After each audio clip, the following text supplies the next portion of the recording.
Suddenly I wasn't doing it by myself anymore. For all those years I'd done it sat in a room, and then I got this opportunity to meet amazing people who knew things and were experts and would get to know each other, and they'd happily help me with various things, or I'd know who to ask particular questions, and I guess my confidence built a bit and word got around, and I was able to build the business. One of my favourite things from our chat with Alex was how when she was talking about networking and how she did that for the growth of her business, but really it was much more about that supportive community and the sharing of troubles and learning and lessons and everything else. Can't wait to share the rest of Alex's chat with you today. If you want to know more about her, you can find out all about her in the description below. And before we get started, please do subscribe to our YouTube channel and our podcast. We would love it if you did that, as we would love to share way more of the tales and adventures from the digital circus life with you. Okay, let's get going. Alex, welcome along today. We can't wait to get started, but as always, we have to start at the very beginning. And the very beginning of every conversation on the digital circus life is, what are you trying to achieve right now? Whether it's business or life, but what are you trying to achieve? Okay. Well, I think I kind of want to answer this in two bits. Mm-hmm. So what I want to achieve for my clients is confidence and being able to project how brilliant they are through their branding, because there's so many business owners who are just fab, but they don't look as good as they are and they miss out on opportunities. So either because they don't have the confidence to go and get it, or because people dismiss them because they don't look as good as they are. So that's my kind of what I'm trying to achieve for my clients. But I think what I'm trying to achieve for me is something that I can have for me when the kids leave home.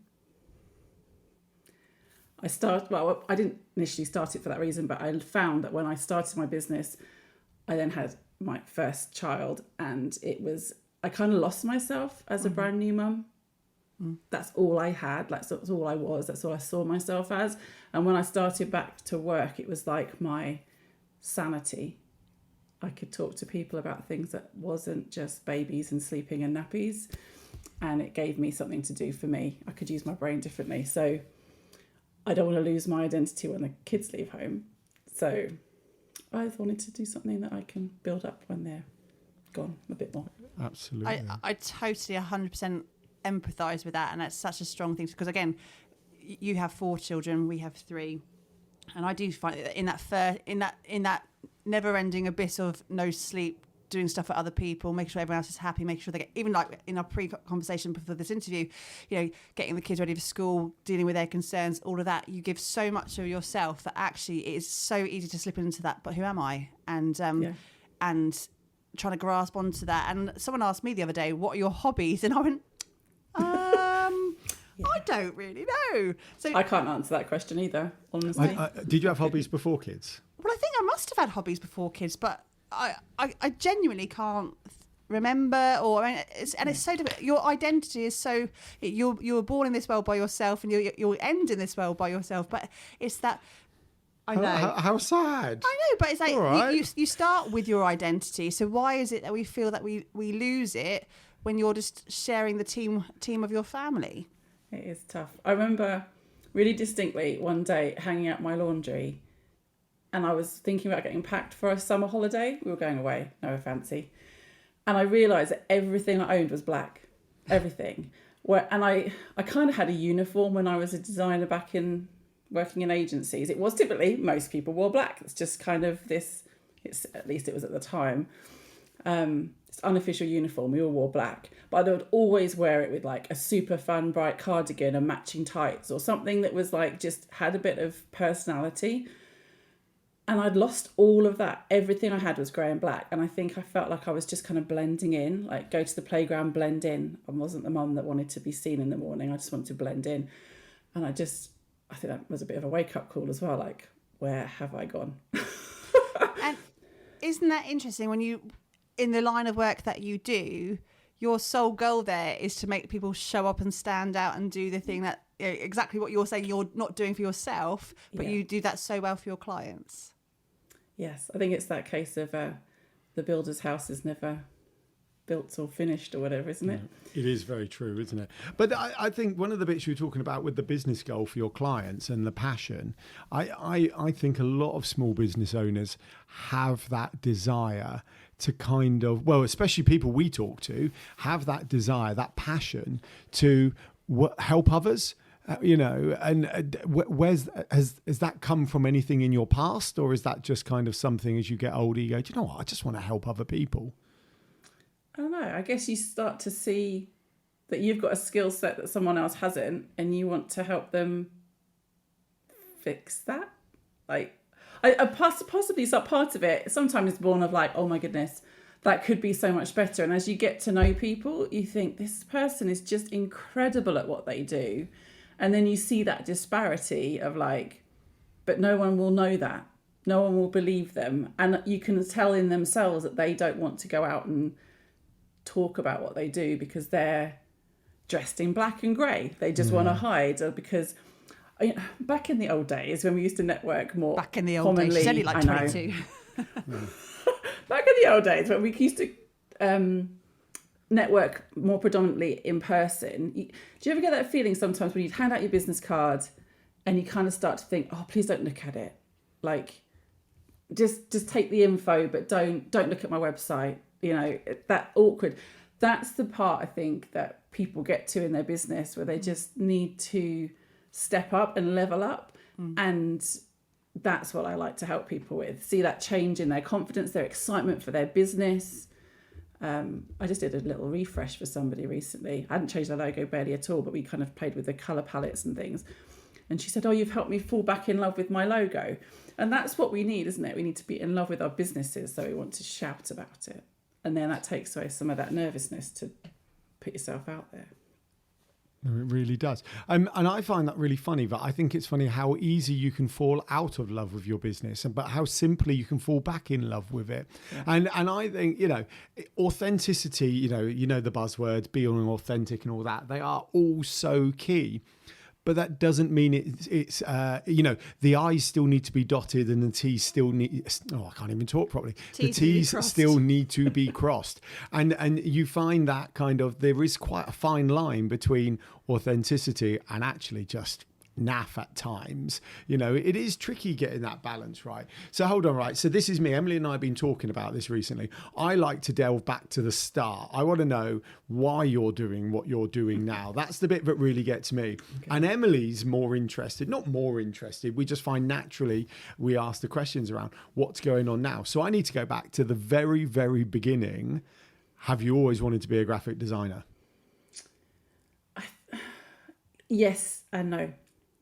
I always get a bit jealous of people that I meet in networking and stuff that have like got this amazing journey where they used to do something one way and they've completely changed their journey. But yes, I pretty much have. I've always loved art. My mum and dad would make posters for things back in the day when they'd have like one of those like drawing board things with like the movie up, you down. My dad was a mechanical engineer, so we always had like this big drawing board in the house, and he'd be plotting things out and stuff. And I like to make, forms to fill in for fun and things like that, posters and what have you. And then I guess I spent a lot of time with my dad. I was always a bit of a daddy's girl. I'd pull apart an engine or change some brakes or something like that with him, build something in the house. So I love to problem solve and create things. And I wasn't too bad at drawing, so I kind of just did the GCSE art, GCSE A level. But I was wondering what kind of design I wanted to do. I wasn't sure I wanted to do engineering or if I wanted to do, something more technical. And I don't think I really knew what graphic design was particularly. But I started doing work experience, went and worked in the reprographics section at RAF Henlow, where my dad was working at the time. But, I'm of an age where there weren't computers and things. I was literally learning how to like cut out masks to lay up and like use an airbrush. And we even got like it wasn't just a one that you blew. I actually had like a one with had a pump and everything. Wow. It was very cool. And we were cutting out things to stick for mock-ups. Real old school stuff. But But I loved all of that. I did a bit of work experience at a product design company, and they had one computer in the office. The rest was all done by hand with those gorgeous marker pens and stuff. And I just fell in love with that whole process. And so I ended up doing A-level art, physics and maths because I didn't know what kind of design I wanted to do. I was like, do I need the technical stuff or do I just need the pretty stuff? Smart. And then I managed to get myself a place at Southampton Institute, which it was at the time, to do a graphic design degree. And that's kind of how it started. And then I've never stopped doing it, really. And have you always worked for yourself? No, that happened by mistake. Oh, Now we need to know. I was really happy working in design agencies. I got my first job out of uni working for a company in Kentish Town. It was a mixed agency, so they had architects and interior designers as well, and it was retail based. So we worked for the Safeway supermarket before they sold up, and restaurants and things like that in London. So I was dealing with brands from the beginning in all sorts of forms, and working with signage and all, ticket edge stripping up to the massive great big signage outside and around the stores, and customer cafes and things. And then I moved to another agency, and then I decided to work for a printer for a while because it's not something you're taught at uni. Like you get, it's your opportunity to be creative without the restraints of clients, actually, it seems. But none of the technical stuff. So I wanted to go and understand that better. So I worked for a printer, and sadly, my opportunity at the printer wasn't quite what they told me it was going to be. They wanted to, because it was just a cool, quick franchise. And so the owner wanted, that Cool Quick was starting to develop this concept of like beginning to end service. So rather than just taking your artwork or your Word doc that they'd have to fix before they printed it, they wanted to offer like a proper design service. So you come with your brief and we'll design it and print it. So they brought me on board supposedly to build this studio element. But I soon learned that the franchisee was not a printer or a designer, but he was a micromanager. oh, And I did not last very long there. He and his partner used me as a scapegoat one day, and for a project I wasn't even involved in. And so I just ended up in tears on the phone to my new husband at the time, going, "Oh my goodness!" And he was like, "Just leave." And I was like, "Oh, I can't do that. I don't walk out on things." He was like, "No, just leave. Pack up tonight and come home. We'll send an email." And I was like, "Oh, can you do that?" Anyway, he's always run his own businesses, so he was just like, "Come home, do the things people have been asking you to do." Because when people know you do something, they're like, "Oh, I've got this wedding invitation. Oh, I've got this, I've got that. My mate's starting a business. Did you do a logo?" And I wasn't doing the work because of working full time. And so I started doing the things. Always thought if it all goes horribly wrong, I'll just go and get another job. Another job? isn't that just a Absolutely. liberating feeling though as well, and something that people get so scared of doing because what is the worst that can happen? Exactly that. You go and get another job. You go and work in a supermarket. You go and whatever job you want to do to get the bills paid. But that's the worst case scenario. You're not going to be losing a limb if you go and do it by yourself. And that leap into the unknown is actually quite liberating. I do like it. Yeah. I mean, I was in a very privileged position, really, because it was just the two of us. My husband was working, and he was an IT contractor, so he wasn't doing too badly. And I was like, I don't have to make anything, really. I could just stay home. But it'd be nice if it would work. But it was ideal, really, because then we started our family, and it could just work around them. And I would pick and choose when I wanted to work around babies and childcare and stuff. And then probably I was introduced to networking when Oliver was about coming up to 1. And that's kind of how it started to grow. Because suddenly I wasn't doing it by myself anymore. For all those years I'd done it sat in a room with like the ever-evolving internet. And how do I know what all of this information is right? And then I got this opportunity to meet amazing people who knew things and were experts and would, we get to know each other, and they'd happily help me with various things, or I'd know who to ask particular questions. And I guess my confidence built a bit, and word got around, and yeah, I was able to build the business on the back of that. As my youngest has been older, I've been able to put more time into my business. You've just done one of those things where I have about 15 things I want to mention, and because you've covered so much, all great stuff. Now, the first thing I'm going to mention is, can we just kind of round of applause to the glory days of IT contracting? I unfortunately missed them by about 5 to 10 years. But when I did go contracting, all of those other contractors who had been doing it for years had about 3 homes. So 10 out of 10 to those who weren't managed. that wealthy. No. But there was some absurd You certainly aren't stuff. now. Yeah, I know. But it was like, I did okay for a few years of IT contracting, but not the glory days. What else was you going to say? Do you know what? It was the community part of networking, actually.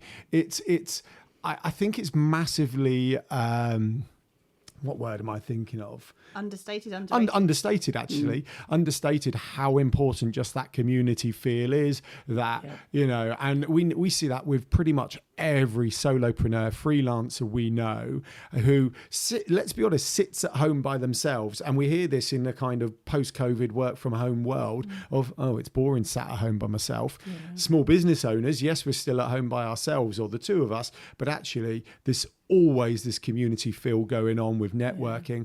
And then the access to the experts around us blows our mind. There's this thing about seeking skill and knowledge from the kind of top of the tree. But the reality is, you do not need to go that far to get that skill and knowledge and expertise that we as people, individuals and business owners need. It blows my mind, doesn't it? That's why I'm always subscribing to other people's newsletters, because I want to learn it all. And then I'll go, no, I've got to remove some of these. It's too much for my brain to take I on fall board. into that trap as well. It was I think it was the right time for me. I was terrified of going. I still hadn't really gone back to work after having Oliver. I'd had postnatal depression. He was still super clingy, and I was like, oh my gosh, I'm not sure I could do this. What the heck would I say I've done? I've literally done nothing for like almost a year. But again, much like when I started back doing my own thing after having my first boy, it gave me something else to do. Like every month I had to go and tell people I'd done something or talk about work. And I could have a time where I was talking about grown-up professional things, and it wasn't just another baby group or things that at that time were really stressful for me anyway. So it was really good break for me, a proper reset once a month to go away, feel a bit excited. We'd always have a business chat around the table talking about things, and that was really valuable because of the way they ran the group. We'd talk about a common business problem, challenge.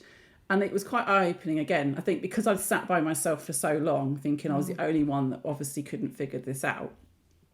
Every person around that table, no matter what industry they were from, would have had the same problem at some point, and they'd either fixed it and they were sharing their fix, or they were struggling with it as well. And I was like, oh my goodness, this is so...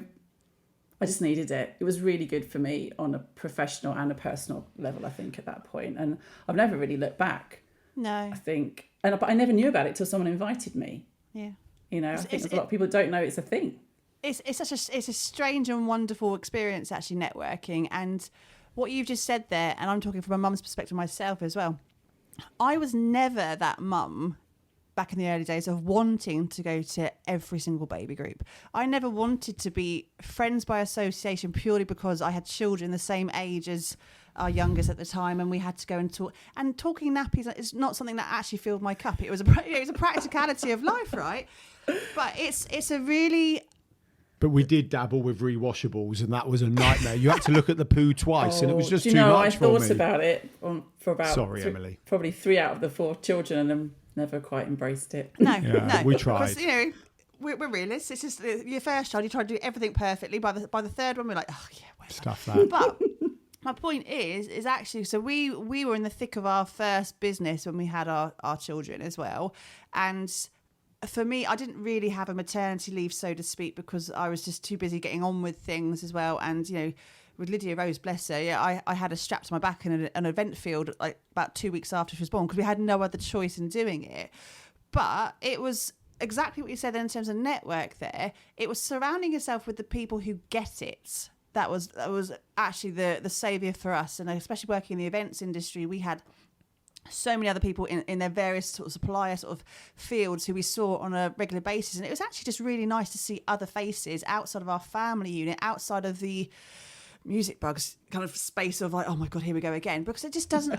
But I think wind the bobbin back, wind. I hated that. Honestly, I still know it. I hated it. But it's totally okay, isn't it, to like want other things for yourself that without feeling that, I suppose, that feeling of mummy guilt that you're kind of programmed to go, but this is what I should be doing right now. This is what I should be talking about. But when you're driven because you've got your business and you want to talk about something other than that because it is just mind-numbingly like not boring, just depressing. To then find a space where, and the great thing with networking, isn't it, is that you can have people with completely different disciplines. You know, you have accountants and lawyers and brand designers and event specialists and musicians, but what you've said there, your commonality are those same pain points that we all go through, and no one else outside of that kind of entrepreneurial world would ever truly really appreciate, because they're not going through it. Do you not find, I've just thought of this and I feel the need to share. Do you not think like networking is like a cultural experience, okay? So hear me out. So you're in your life, your little bubble, your business, your home, your street, you know, down to school or whatever you're doing. And you know, we like to go on holiday hopefully to experience new things, new cultures and everything else. When you go networking, and it's more the community part rather than the networking part for me, because networking still got that kind of wearing a suit in the 80s breakfast meeting feel about it. When the reality is, we've got our own community. There's 1,000 communities all growing and building, and it really is more about that. But you don't know who's going to be there. So really, it's a cultural experience, all kind of combined by this one thing. And I think, you're nodding, am I selling it? My thought process? Keep going. And well, I've kind of lost it now. So yeah, my point being is that actually it's better for you life's better when you experience new cultures and bring them into your own. So, and the community element of small business life is very much like that. You're learning from all these different cultures and industries, cross industry as well, which we're massive on, aren't we? Learning from others. So I think I was just basically saying I quite like it. Okay. In a long-winded Alan way. Emily, back to you and some proper questions. You can do. I can't join in the mummy stuff. We all know this. Men are not allowed to join in mummy conversations. I completely 100% disagree on that fact, because I whatever. No, I think fathers have exactly the same opportunity to have those feelings as well, especially because, let's face it, Alan, we've been working together in it. You were inside this household when we had newborns. You weren't a father who was... Are you saying they're mine? No.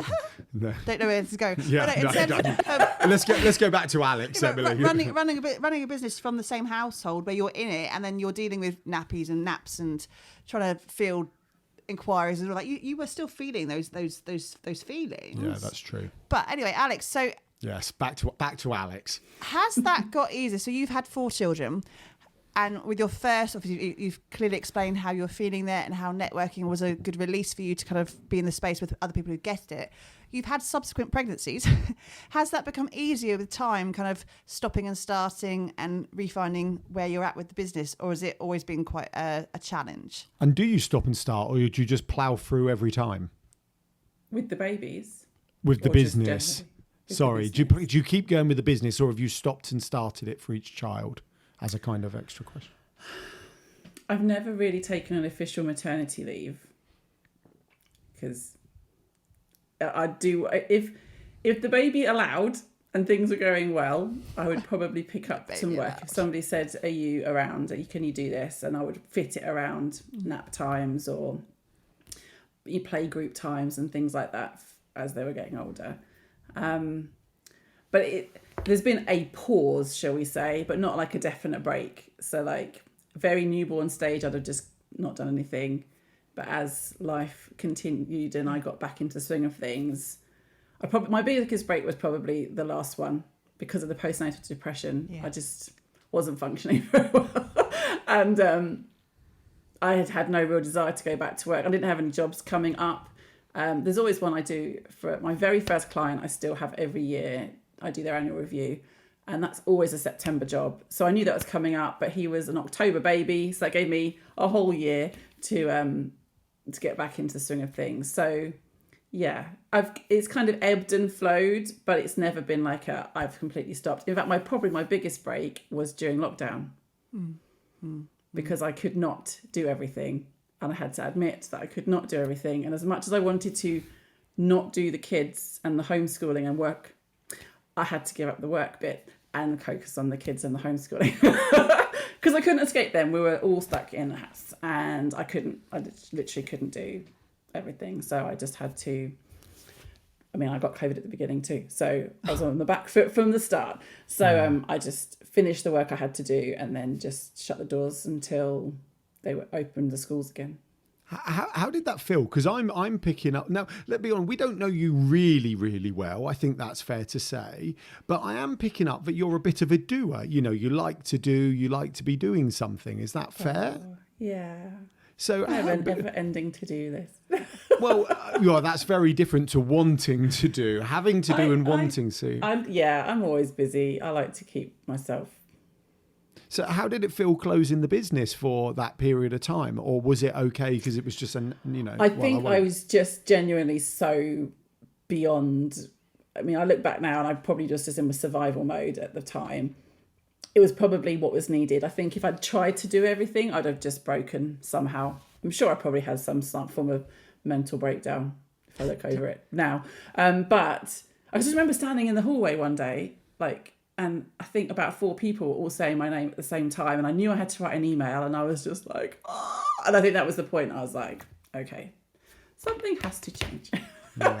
And it was just, the business was the logical option. Like I said, I probably would have quite liked to carry on working and hide in an office for the day and not dealt with anybody. But I was employed by myself, and my husband was employed by an employer who was not going to allow him just to nick off and look after the kids. So came down to me. I was the only one with the flexibility, and the youngest wasn't even in full-time school then, and then I had up to year 8 or 9 or something like that. So it was a big stretch of resources of my brain.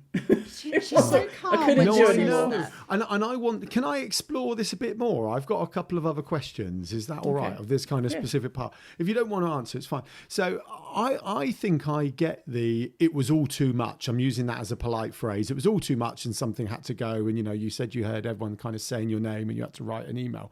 But I kind of have this theory that when you're a doer, and something like that happens, you recognize that happens, but fundamentally you've still got stuff to do. So you just keep going, well, I haven't got time for that, so I'm just going to have to keep going. And I kind of feel my question is, do you think it will come back, or do you think just the kind of process of who you are and, no time for that, got to keep going, got to keep doing, is enough to deal with those situations? I think my doing eventually gets me through it. And actually, when I had the postnatal depression, I did some, I don't even know what it's called now, some kind of therapy. Has an acronym and I don't remember what it is. But they taught me effectively how I live my life, but I had to reprogram my brain. I realise now Oliver had silent reflux. And for 6 months, I had to sit with him upright. I slept with him on my chest upright. I could never put him down. I had to carry him in a holder to school and back, because every time I put him on his back, he would just shriek. And so now I can tell you I did not figure it out at the time. And that just spiraled me down, because I think I couldn't keep the house clean. I couldn't get up and do things. I couldn't just do the basic stuff. Couldn't lie down and have a nap. I would sleep with him because he was asleep, and I'd be like, right, I'm so sorry, I'm just going to fall asleep with him on my chest. Not that I'd ever do that, because apparently that's dangerous. But I did it. It's all right. Survival mode. But I couldn't do what I normally do, and I wasn't doing, and I just went because I wasn't doing. And I think probably just keep doing, just keep swimming, keeps me going until I'm over it. If I stop, I don't know what would happen. I've never done it. I don't think I want to find out. No, I agree. I think if I'm sure there may be some experts listening. Feel free to share thoughts in the comments. I have a similar thought process to you, Alex. It's really difficult because I feel a lot of connections here with what you're saying and things that we've gone through as well. Is when someone says, give yourself some time for some self-care, go and find yourself some time. I was like, when the hell? Ain't got time for that. That's great to know. And that's all wonderful in your self-help book or your expert opinion. But actually, the act of not doing sometimes, because you should give yourself that time to breathe or whatever, is more stressful because then you're losing that little bit of control sometimes, if that makes sense. Yeah. Kind of or you're losing time that you've got to do stuff in. In fact, actually, my favourite day of the week is Wednesdays and Thursdays because my husband is out at the office. Because I'm working, but I have no one around. No distractions. And I love a day where everyone goes out of the house because I can get on without interruption. I can follow a whole job from beginning to end without being stopped 100 bazillion times and going off on a tangent. And that to me is self-care because actually things move smoother. I can put things in place so that everything's in the right place when anyone asks. And I'm not living in a disaster zone. I mean, currently we have a bit of a Halloween hangover in my front room. But don't. We've literally just before this, we cleaned the front room because we were fed up with all the sweet wrappers everywhere and parts of costumes and everything else. Yeah, so I've got we are with you. costumes, taken down decorations, a box half open for me to put it away, all that. But if I can just crack on and tidy up and keep things moving, I'm actually in my element. I quite like that. But it's when I'm interrupted that it bothers me. And then it stops me from doing things. And I think that probably, it's always the doing. Like if I'm busy, I mean, I am super productive when I've got 100 things to do.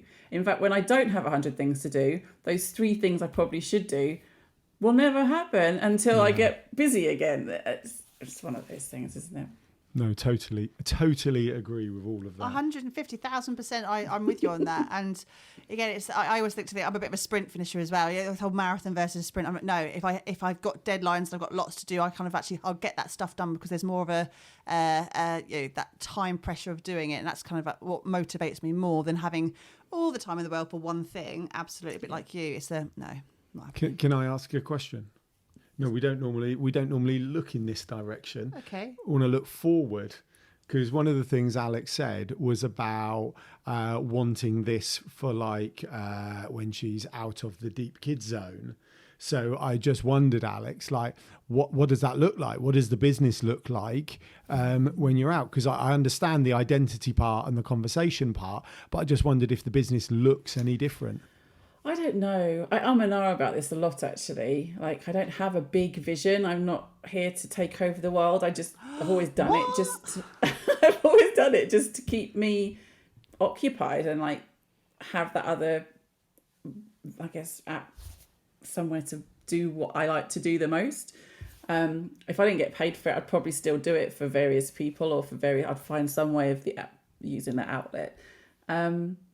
I play around with the idea sometimes of because I like the client side of things a lot, and the designing part takes a lot of time, and I love it, but it's also a lot of, I'm limited by what I can do because it takes me for everything. It's not just like I can have a call with somebody and then move on. I have to have the call and then do the work.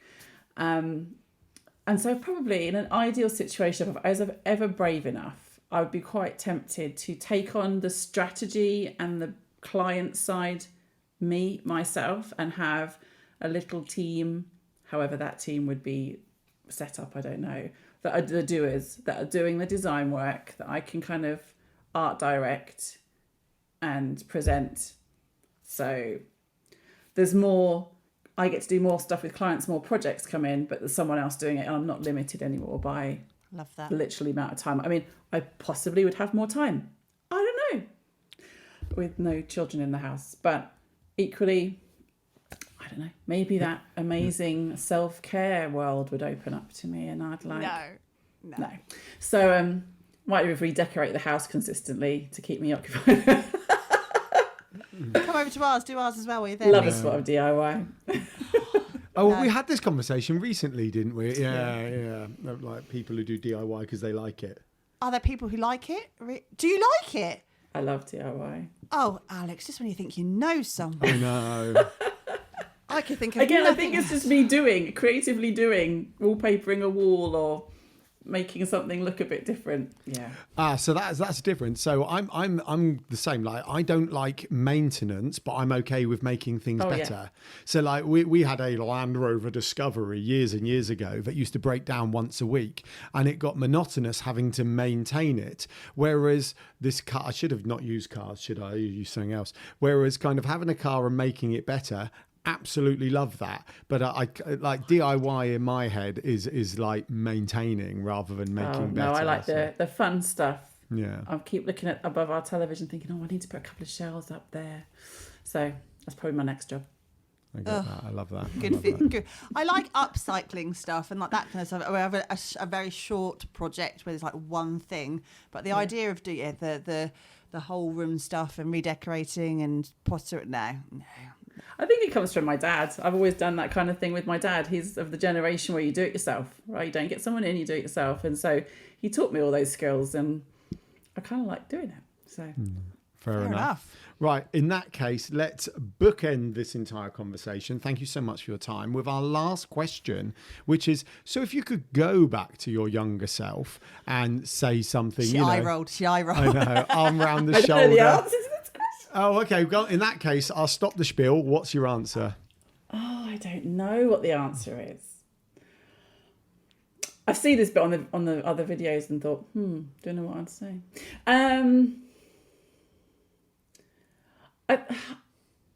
I don't know. Don't have 4 children. Just kidding. I don't mean that. There is a mix I in would answers. never change that, really. There's some of the answers are a bit more practical. Like I can't remember who said what now. Like invest, get a couple of rental properties when you're young. I should have bought a house a long time ago. We never bought a house. We still rent. I don't know how we're ever going to afford a house, ever. Especially for 6 people. We'll have to wait till the kids all leave home. We'll buy ourselves a small 2-bedroom place. They can all visit one at a time. But yeah, possibly buy the property when it was, quarter of the price. I don't know. I guess probably just, and it's something I'm still learning now, is just trust myself. Like I am good at what I do. I don't believe that all the time. It takes other people to tell me that, and then I half believe them. But I think if I could develop that skill earlier, that would have been helpful. That's a perfect answer to end this interview. Thank you so much for your time today. It's been amazing chatting. And we'll Thank see you very much. It's been lovely to be here. Yeah. We'll see you next time on the Digital Circus Life.